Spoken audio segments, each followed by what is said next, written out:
In the story of India's fight for freedom, there are these incredible moments of national unity. But what happens when one of those moments spirals into absolute chaos and violence? Well, today, we're diving deep into the Chauri Chaura incident, one single tragic day that led Mahatma Gandhi to hit the brakes on a nationwide movement and ask a really tough question. Were his people truly ready for freedom? All right, so here's our game plan. First, we'll get a feel for the national mood, what was happening with the non-cooperation movement. Then, we'll zoom right into the small town of Chauri Chaura to see what lit the fuse. From there, we'll walk through the horrifying turn to violence, look at Gandhi's really personal reaction, and finally unpack the massive, controversial decision that changed everything. Okay, so before we can even begin to understand Chauri Chaura, we need to get the bigger picture. You have to imagine this powerful wave that was sweeping across the entire country, the non-cooperation movement. So kicking off back in August 1920, this thing was way more than just a protest. It was a full-blown, nationwide campaign of saying no to the British. People everywhere were fired up. They were boycotting British goods, lawyers were walking out of colonial courts, parents were pulling their kids from government schools. I mean, this was a level of united resistance that genuinely had the British government rattled. So you've got this huge national movement buzzing. Now let's zoom in, way in, to a small town called Chauri Chaura in what's now Uttar Pradesh.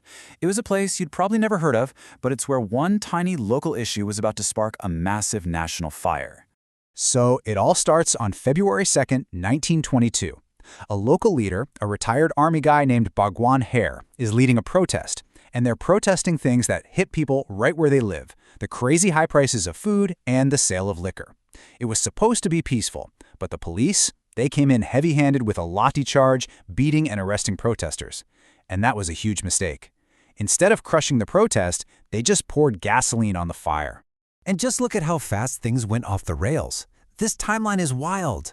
We go from a small local protest about food prices to Gandhi calling off a nationwide movement in just 10 days. That's how quickly this one local incident became a national crisis. So, that anger from the police beatings on February 2nd, it didn't just fade away. Oh no, it simmered and grew. And just 3 days later, on February 5th, it absolutely boiled over. A huge procession started marching, and this time they were heading straight for a showdown with the police. And I want you to really picture the scale of this. We're not talking about a small group of angry people. Estimates put the crowd at around 2,000, maybe even 2,500 people. This was a massive, moving tide of outrage, and they were marching right towards the police station. Let's just walk through the chain reaction here, because every step made things worse. First, the crowd surrounds the police station, shouting to get their leaders back. The police fire warning shots in the air. Big mistake. That sound just makes the crowd angrier. They start throwing stones. And then, the police open fire directly into the crowd. 3 or 4 people fall dead. And that was the point of no return. What happened next is it's pure horror. Seeing their own people shot down, the crowd completely lost it. They became a mob. They stormed the police station and set it on fire. And in a terrifying act of revenge, any policeman who tried to run out of the burning building was caught and thrown back into the flames. When it was all over, the human cost was just devastating. 22 policemen were dead. A protest that started over the price of food had ended in a horrifying massacre. So, word of this violence travels fast, and it eventually reaches Mahatma Gandhi. And for him, this isn't just a political problem or a bad headline. No, this hits him on a deeply personal, moral level. This was a crisis of his own making, in his eyes. And a contrast in reactions here is just night and day. The British did what they always did. They brought in the military, imposed martial law, restore order through force. Gandhi's reaction? The complete opposite. He didn't point fingers, he turned the spotlight right on himself. He started a fast and took full personal responsibility. So he begins this 5-day fast. And it's so important to get this. This wasn't a political hunger strike to pressure the British. He called it prayashit, which means penance. He genuinely felt responsible. He believed he had asked people to revolt before he had properly taught them the discipline of nonviolence, of ahimsa. He felt he had unleashed something he couldn't control. And that brings us to the biggest bombshell of all.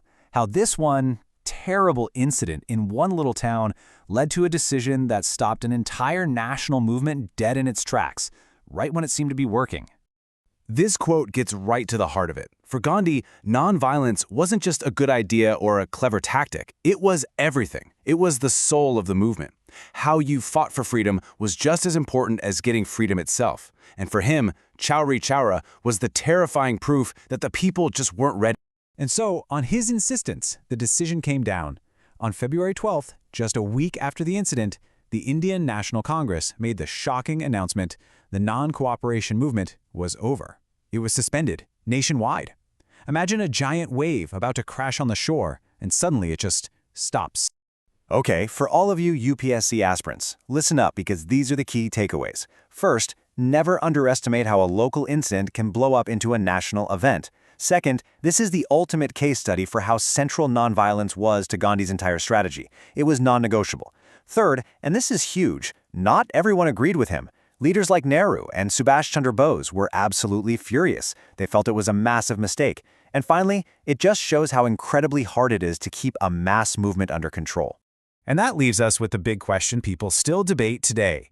Was Gandhi's decision a brilliant move that saved the moral high ground of the freedom struggle, or was it a terrible blunder that killed the country's momentum right when the British were on the defensive?